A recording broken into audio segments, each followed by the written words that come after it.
భాస్కర్ రెడ్డి గారి కుటుంబాన్ని, భాస్కర్ రెడ్డి గారు, ఆయన భార్య విశాలమ్మ గారు, కూతురు కవితమ్మ గారు,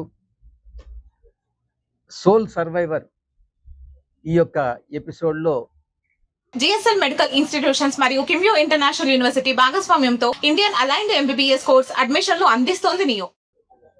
దేవుడి దయ వల్ల బ్రతికి పట్టగట్టినటువంటి రియాన్ష్ రెడ్డి వీళ్ళని పరామర్శించడానికి రావులపాలెం రావడం జరిగింది.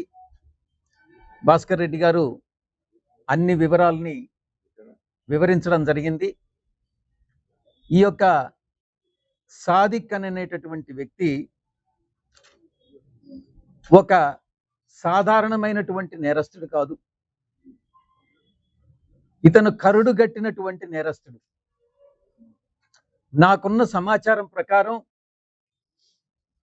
సాదిక్తో పాటు మరో 9 మంది అదే సామాజిక వర్గానికి చెందినటువంటి వ్యక్తుల ముఠ, అంటే మొత్తం ఒక 10 మంది ఒక టెర్రరిస్టుల ముఠ.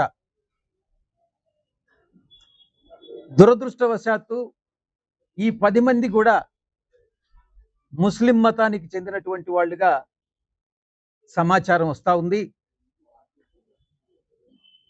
ఈ యొక్క సాదిక్ వల్ల ఒక రెడ్డి కుటుంబం, హిందూ మతంలో ఉన్నటువంటి ఒక రెడ్డి కుటుంబం, ఒక బీసీ సామాజిక వర్గానికి చెందినటువంటి ఒక కుటుంబం మనకు తెలిసి ఈరోజు ఈ యొక్క ప్రపంచాన్ని వీడి వదిలి వెళ్ళిపోవడం జరిగింది. ఈ యొక్క కుటుంబం కాకుండా ఈ సాదిక్ నేతృత్వంలో ఉన్నటువంటి ముఠ, 10 మంది ముఠ కాకినాడ పరిసర ప్రాంతాల్లో ఉన్నటువంటి ఒక 15 కుటుంబాలని ఇదే విధంగా వేధించి ఈ యొక్క హిందూ మతానికి చెందినటువంటి మహిళలందరినీ కూడా వాళ్ళ ఆస్తులు, ఆ కుటుంబంలో ఉన్నటువంటి ఆస్తులను లాక్కోవడం, వాళ్ళని మత మార్పిడికి కోసం ప్రయత్నించడం, ఇదంతా కూడా సమాచారం మనకు అందుతా ఉంది. కానీ పోలీసు వ్యవస్థ నుంచి ఇప్పటి వరకు కూడా ఈ యొక్క కుటుంబానికి, అంటే నూకరాజు గారి కుటుంబానికి, నూకరాజు గారి భార్య మీనా గారు, నూకరాజు గారి కూతురు సౌజన్య, వీళ్ళ ముగ్గురు మాత్రం చనిపోయినటువంటి విషయం, వీళ్ళు బాధితులు అన్నటువంటి విషయం మాత్రమే తెలియవస్తుంది. కానీ కాకినాడ పరిసర ప్రాంతాల్లో, రాజమండ్రి పరిసర ప్రాంతాల్లో 15 కుటుంబాలు, హిందూ కుటుంబాలు, బాధిత కుటుంబాల నుంచి సమాచారం ఇంతవరకు పోలీసుల నుంచి కూడా బయట రాకపోవడం అన్నటువంటిది దురదృష్టకరం. ఈ యొక్క సాదిక్, సౌజన్య, జగదీశ్వర్ రెడ్డి వీళ్ళ ఆస్తుల్ని, అంటే స్థిరాస్తుల్ని కానీ, వాళ్ళ ఫోన్లు కానీ, వాళ్ళ బ్యాంకు లాకర్లు కానీ, ఆమెకు సంబంధించినటువంటి బంగారం కానీ, వాళ్ళ ఇంటి తాళం కానీ, వాళ్ళ హస్బెండ్ యొక్క ఫోన్, అంటే జగదీశ్వర్ రెడ్డి ఫోన్ కానీ, ఎస్బీఐలో ఉండేటటువంటి లాకర్ కీస్ కానీ, పనసపాడులో ఉన్నటువంటి ఒక స్థలం ఏదైతే ఉందో ఆ స్థలాన్ని కూడా సాదిక్ రాయించుకున్నట్టుగా, అది ఈ యొక్క పనసపాడులో ఉన్నటువంటి స్థలం నూకరాజు గారికి సంబంధించింది. ఈ ఆస్తులన్నిటినీ కూడా సాదిక్ రాయించుకున్నాడు. ఈ ఆస్తులతో పాటు భాస్కర్ రెడ్డి గారి తండ్రి అంటే పిత్రార్జితమైనటువంటి ఒక 40 సెంట్లు కమర్షియల్ భూమి, ఈ యొక్క ప్లేస్లో రావులపాలెంలో ఉన్నటువంటి భూమిని కూడా జగదీశ్వర్ రెడ్డికి ఇస్తే, జగదీశ్వర్ రెడ్డి దగ్గర నుంచి సౌజన్యకి వెళితే, సౌజన్యమ్మ దాన్ని బలవంత పెట్టి సాదిక్ రాయించుకున్నటువంటి సమాచారం కూడా మనకు తెలియవస్తా ఉంది. అంటే ఇంచుమించు బంగారం 2 కోట్లు, క్యాష్ నగదు రూపంగా 2 కోట్లు, ఈ యొక్క రావులపాలెంలో ఉన్నటువంటి ఆస్తి 10 కోట్ల రూపాయల ఆస్తి, 40 సెంట్లు, పనసపాడులో ఉన్నటువంటి ఆ యొక్క భూమి విలువ తెలియదు. ఆ భూమిని మొత్తాన్ని బ్యాంకు లాకర్స్‌తో పాటు మొత్తం జగదీశ్వర్ రెడ్డికి ఎంతైతే ఇన్సూరెన్స్ వచ్చిందో ఆ ఇన్సూరెన్స్ అమౌంట్ మొత్తం ప్రాపర్టీస్‌నన్నిటిని కూడా తను రాయించుకొని ఈ యొక్క కుటుంబానికి తీవ్రమైనటువంటి ద్రోహం చేయడం జరిగినట్టుగా తెలుస్తా ఉంది. ఈ యొక్క సౌజన్య ఆమె కొడుకు రియాన్ష్ రెడ్డిని ఇతను అనేకమైనటువంటి ఇబ్బందులకు గురి చేస్తుంటే ఆ విషయాన్ని జగదీశ్వర్ రెడ్డికి తెలిస్తే జగదీశ్వర్ రెడ్డి అతన్ని ఎందుకనని ప్రశ్నిస్తే జగదీశ్వర్ రెడ్డిని కూడా కొట్టినట్లుగా మనకు సమాచారం తెలుస్తుంది. కొట్టి అతన్ని భయభ్రాంతులకు గురి చేసినట్టుగా కూడా తెలుస్తా ఉంది. ఎందుకనంటే సాదిక్ వెనక ఉండేటటువంటి టెర్రరిస్టుల ముఠా 10 మంది టెర్రరిస్టుల ముఠా. ఈ ముఠా యొక్క ధ్యేయం హిందూ మతానికి చెందినటువంటి వ్యక్తులన్నిటినీ కుటుంబాలన్నిటినీ ముస్లిమ్స్ మతానికి కన్వర్ట్ చేయాలన్నటువంటి ఒకే ఒక ధ్యేయంతో పనిచేస్తా వస్తున్నటువంటి పరిస్థితి. ఇక జగదీశ్వర్ రెడ్డికి సాదిక్కి తగు వచ్చిన తర్వాత జగదీశ్వర్ రెడ్డి మీద సాదిక్ అటాక్ చేసిన తర్వాత జగదీశ్వర్ రెడ్డిని కెనడా నుంచి బాంబేకి ఒక డేంజరస్ కెమికల్ని స్లో పాయిజన్ తీసుకొచ్చి దాన్ని ఆ యొక్క సెంటర్ ఏంటిది వెల్నాక్ సెంటర్లో హైదరాబాద్లో అంతకు ముందే 3 నెలల ముందు స్టార్ట్ చేసి చివరి డేంజరస్ పాయిజనస్ కెమికల్ని వెల్నాక్ సెంటర్లో ఇవ్వడం జరిగింది. ఆ స్లో పాయిజన్ ఇచ్చిన తర్వాత 3 నెలలు ఆరోగ్యం క్షీణించి జగదీశ్వర్ రెడ్డి చనిపోవడం జరిగింది. దీనికి కారకుడు సాదిక్, ముమ్మాటికి సాదిక్కే. పోలీసులు ఈ విషయాన్ని తేల్చాల్సిందిగా నేను డిమాండ్ చేస్తా ఉన్నాను.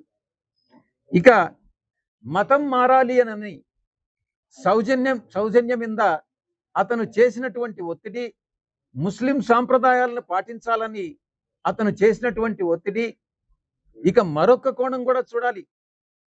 రియాన్ష్ రెడ్డి అనేటటువంటి పిల్లవాడు హిందూ మతానికి చెందినటువంటి వాడు కాబట్టి అతనికి రైఫల్ షూటింగ్ నేర్పించి ఆ రైఫల్ షూటింగ్ నేర్పించిన తర్వాత హిందూ మతం పేరుతో రియాన్ష్ రెడ్డిని వాడుకొని తన మతానికి ఎలా ఉపయోగించుకోవాలి అన్నటువంటి ఒక టెర్రరిస్ట్గా మార్చాలన్నటువంటి ఉద్దేశం కూడా సాదిక్లో ఉన్నది అన్నటువంటి విషయాన్ని ఆ పిల్లవాడే చెప్తా ఉన్నాడు. స్వయంగా ఆ పిల్లవాడే నాకు చెప్పినటువంటి విషయం. భాస్కర్ రెడ్డి గారు కూడా ఆ మాటే చెప్తా ఉన్నారు. అంటే ఇంత దుర్మార్గపు గ్రూపుని ఇక్కడ కాకినాడలో పెట్టుకొని ఈ యొక్క తెలుగుదేశం పార్టీ, నేను పార్టీని విమర్శించట్లేదు, ఈ యొక్క ప్రభుత్వం ఏం చేస్తుంది అన్నటువంటి విషయాన్ని నేను ప్రశ్నిస్తా ఉన్నా. ఒక బీసీ కుటుంబం మొత్తం ఆత్మహత్యకి కారణమైనటువంటి వ్యక్తి ఈ సాదిక్ అనడంలో ఎటువంటి సందేహం లేదు. ముఖ్యంగా ఇంకొక విషయం కూడా చెప్పుకోవాలి. సాదిక్ పదే బెదిరించేటప్పుడు, జగదీశ్వర్ రెడ్డిని బెదిరించేటప్పుడు కానీ మిగతా మతాల పట్ల కూడా గౌరవంగానే ఉండాలి. అలాగని హిందూ మతాన్ని కించపరిచే విధంగా, హిందువులని బలవంతంగా కన్వర్ట్ చేసేటటువంటి ఏ విధమైనటువంటి చర్యలనైనా, లేకుంటే హిందూ సాంప్రదాయాల్ని భంగం కలిగించేటటువంటి ఏ చర్యలనైనా నేను అడ్డుకుంటాను. అది ఎవరైనా కూడా క్రిటిసైజ్ చేస్తాను అని నేను అపోజ్ చేస్తానని నేను విన్నవించుకుంటా ఉన్నా. మరొక విషయం కూడా నేను ప్రస్తావిస్తున్నాను. మీరు అనుకోవచ్చు, ఎన్డీఏ భాగస్వామ్య పక్షాలైన ఇది కూటమి ప్రభుత్వంలో బీజేపీ కూడా భాగస్వామి. కేంద్రంలో ఉన్నటువంటి బీజేపీ సంఘ పరివార్ కానీ, ఆర్ఎస్ఎస్ కానీ, లేకుండా మిగతా బీజేపీ కానీ గట్టి చర్యలు తీసుకుంటా ఉంటే ఇటువంటి ఇన్సిడెంట్స్ పునరావృతం కాకుండా బీజేపీ కేంద్ర నాయకత్వం, సంఘ పరివార్ కేంద్ర నాయకత్వం అహర్నిశాలు పనిచేస్తా ఉంటే రాష్ట్ర బీజేపీ యూనిట్ నిద్రపోతా ఉంది. ఎందుకు నిద్రపోతా ఉంది? మీ పదవులు కాపాడుకోవడం కోసం నిద్రపోతున్నారా? లేకుంటే వేరే ఇంకేదైనా ఎక్స్‌ట్రేనియస్ కన్సిడరేషన్స్ మీరు చంద్రబాబు నుంచి పొందుతున్నారా? ఎందుకు బీజేపీ రాష్ట్ర నాయకత్వం అంటే స్టేట్ లీడర్‌షిప్ దీన్ని స్పెక్టేటర్‌గా చూస్తా ఉంది. దీనిలో మీ ఇంట్రెస్ట్ ఏంటి అన్నటువంటి విషయాన్ని నేను బీజేపీ స్టేట్ లీడర్‌షిప్‌ని క్వెషన్ చేస్తా ఉన్నాను. ఇక రాష్ట్రంలో చివరిగా నేను ఒక్కటే చెప్పదలుచుకున్నా. ఎవరికి ఏ అన్యాయం జరిగినా కూడా ఎక్కడ ఇటువంటి అన్యాయాలు ఎక్కడ ఏం జరిగినా కూడా విజయసాయి రెడ్డి అనేటటువంటి వ్యక్తి ముందుంటాడు. ఈ అన్యాయాలని ఖండిస్తాడు. వీటి మీద ఉద్యమిస్తాము అన్నటువంటి విషయాన్ని ఈ సందర్భంగా నేను తెలియజేసుకుంటా ఉన్నా. మీరు ఒక ప్రశ్న అడగొచ్చు. గతంలో 2014 నుంచి 2024 వరకు మీరేం చేశారు అని నన్ను అడగొచ్చు. నేను కాదు ముఖ్యమంత్రి, నేను అధికారంలో లేను. అధికారం అంటూ వస్తే ఇటువంటి సాదిక్ లాంటి వాళ్ళకి యూపీలో ఏ ట్రీట్మెంట్ ఉంటుందో మా ప్రభుత్వంలో కూడా అదే ట్రీట్మెంట్ ఉంటుంది అన్నటువంటి విషయాన్ని నొక్కి నొక్కి వక్కాణిస్తా ఉన్నాను. ఎటువంటి పరిస్థితుల్లో రౌడీజం కానీ, రేపులు కానీ, లేకుంటే ఇంకొక సంఘ వ్యతిరేక కార్యక్రమాలు ఏది కూడా సహించేది లేదు. నేను మళ్ళీ చివరిగా చంద్రబాబు నాయుడు గారిని ఒకటే అడుగుతా ఉన్నా. మీకు 162 సీట్లు ఉన్నాయి 175 సీట్లకి. రెండు వంత మెజారిటీ ఉంది, 2/3 మెజారిటీ ఉంది. మిగతా అన్ని రాష్ట్రాల్లో మాదిరిగా మీరు యాంటీ రిలీజియస్ కన్వర్షన్ బిల్ అనేటటువంటిది ఎందుకు తీసుకురావడం లేదు చంద్రబాబు గారు అని నేను క్వశ్చన్ చేస్తా ఉన్నా. మీకు చిత్తశుద్ధి ఉంటే, మీ కూటమి భాగస్వాములకి చిత్తశుద్ధి ఉంటే, ఇలా సాదిక్ లాంటి వాళ్ళ గ్రూపులు రాష్ట్రంలో ఎన్నున్నాయో తెలియదు. సాదికే ఒక చిన్న ముఠాకి 10 మందికి నాయకుడైతే ఎన్ని ముఠాలు ఈ రాష్ట్రంలో పనిచేస్తున్నాయో తెలియనటువంటి పరిస్థితుల్లో మీరు యాంటీ కన్వర్షన్ బిల్లుని మీరు ఎందుకు చట్టం చేయట్లేదు? మీకు సపోర్ట్ ఉంది, మీకు ఎవరి సపోర్ట్ అవసరం లేదు. వైఎస్ఆర్ కాంగ్రెస్ పార్టీకి నామినల్ గా ఒక 11 ఉన్నాయి. మీరు ఈజీగా ఈరోజు చట్టం చేయొచ్చు. ఎందుకు చేయట్లేదు? మీ ఇంట్రెస్ట్ ఒకటే. మీ ఇంట్రెస్ట్ మైనారిటీ ఓట్లు ఎక్కడ పోతాయో. వైఎస్ఆర్ కాంగ్రెస్ పార్టీకి నామినల్ గా ఒక 11 ఉన్నాయి. మీరు ఈజీగా ఈరోజు చట్టం చేయొచ్చు. ఎందుకు చేయట్లేదు? మీ ఇంట్రెస్ట్ ఒకటే. మీ ఇంట్రెస్ట్ మైనారిటీ ఓట్లు ఎక్కడ పోతాయో. మళ్ళీ 29లో నాకు తిరిగి అధికారం రావాలి. రాష్ట్రం ఎలా పోయినా పర్వాలేదు, రాష్ట్ర అభివృద్ధి జరగకున్నా పర్వాలేదు, రాష్ట్ర ప్రజలు నాశనమైనా పర్వాలేదు, నేను మాత్రం అధికారంలో ఉండాలి అనుకునేటటువంటి వ్యక్తి చంద్రబాబు నాయుడు గారు. ఆయనకు తీసిపోని విధంగా ఈవెన్ జగన్మోహన్ రెడ్డి గారు కూడా ఈరోజు పనిచేస్తా ఉన్నారు. వాళ్ళతో కుమ్మక్కైనటువంటిది ఈ యొక్క రాష్ట్ర బీజేపీ నాయకత్వం. కేంద్ర బీజేపీ నాయకత్వం చాలా చిత్తశుద్ధితో పనిచేస్తూ ఉంది. కాబట్టి ఈ విషయంలో నేను అటు డీజీపీ గారితో కానీ, ఇటు ఈ జిల్లాలో ఉండేటటువంటి పోలీస్ యంత్రాంగంతో కానీ నేను నా ఎఫర్ట్స్, నేను చేయగలిగినటువంటి ప్రతి ప్రయత్నము చేస్తాను. ఈ కుటుంబాన్ని ప్రొటెక్ట్ చేసేదానికి నేను ప్రయత్నిస్తాను. ఈ ఆస్తులన్నింటినీ ఏదైతే సాదిక్ లాక్కున్నాడో, కొన్ని కోట్ల రూపాయలు విలువైనటువంటి ఆస్తుల్ని తిరిగి తీసుకొచ్చేదానికి నా వంతు కృషి నేను చేస్తానని, చివరిగా రియాన్షికి సంబంధించి భవిష్యత్తులో విద్యకు సంబంధించి ఏ ఖర్చైనా కూడా మేము భరిస్తాము అన్నటువంటి విషయాన్ని భాస్కర్ రెడ్డి గారికి కూడా చెప్పడం జరిగింది. ఇది నిలబెట్టుకుంటామని అనేటటువంటి విషయంతో నేను ముగిస్తా ఉన్నాను. ఇప్పుడు మీ రాజకీయ పార్టీ ఇక్కడ ఇది సమయం కాదు. విజయవాడలో శ్రావణ మాసం 3వ వారంలో 4వ వారంలో కానీ, శ్రావణ మాసంలో శ్రావణ మాసం పాత్రికేయ మిత్రులతో ఈ విషయాన్ని పాలు పంచుకోవడం జరుగుతుంది. అంటే కేంద్రంలో బీజేపీ బాగా పనిచేస్తుంది, రాష్ట్రంలో చేయట్లేదు. మీరేమన్నా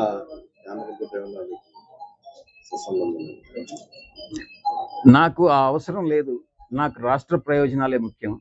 రాష్ట్రంలో ఎవరు బాగా పనిచేస్తుంటే వాళ్ళు బాగా పనిచేస్తున్నారని చెప్తాను. రాష్ట్రంలో ఎవరు పనిచేయట్లేదో వాళ్ళు పనిచేయట్లేదని చెప్తాను. నాకు ఎవరి మీద ద్వేషం లేదు, శత్రుత్వం లేదు. రాజకీయాల్లో ఒకటే గుర్తుపెట్టుకోవాలి, రాజకీయంగా ప్రత్యర్థులు ఉంటారేమో కానీ రాజకీయంగా శత్రువులు అనేటటువంటి వాళ్ళు ఉండరు. ఎవరికి ఎవరు శత్రువులు కాదు, ప్రత్యర్థులు మాత్రమే. అంటే మీరు గతంలో మరి 10 ఏళ్ళు నేనే చెప్పాను ఆ ప్రశ్న. గతంలో 10 ఏళ్ళు ఏం చేశారని అంటే, నేను కాదు కదా సీఎం. గతంలో 10 ఏళ్ళు ఎవరు సీఎంగా ఉన్నారో వాళ్ళని మీరు ప్రశ్నించండి, వాళ్ళ దగ్గర నుంచి జవాబులు సేకరించండి. అంటే ప్రతిపక్ష పాత్ర అంటే నేను ఒక ఎంపీగా ఉన్నాను, ఇప్పుడు ఉండేటటువంటి ఎంపీలకు కూడా అదే రకంగా మిమ్మల్ని మీరు ప్రశ్నిస్తారా?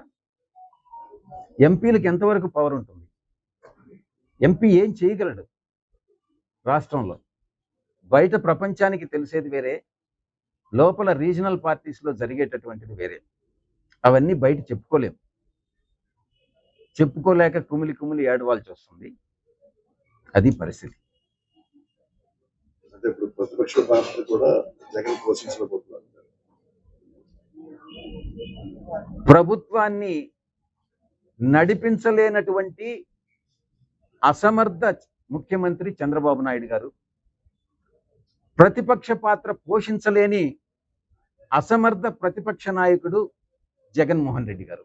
ఇంతకన్నా ఏం స్పష్టంగా చెప్పమంటారు? అంటే ప్రతిపక్ష హోదా లేదు కాబట్టి నేను అది చేయట్లేదు. ఎవరున్నారు ప్రతిపక్షంలో? ప్రతిపక్ష హోదా ఉందా లేదా అన్నటువంటిది కాదు ముఖ్యం.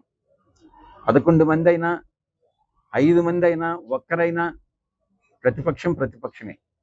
ఆంధ్ర రాష్ట్ర అసెంబ్లీలో వేరే ప్రతిపక్షం లేదు.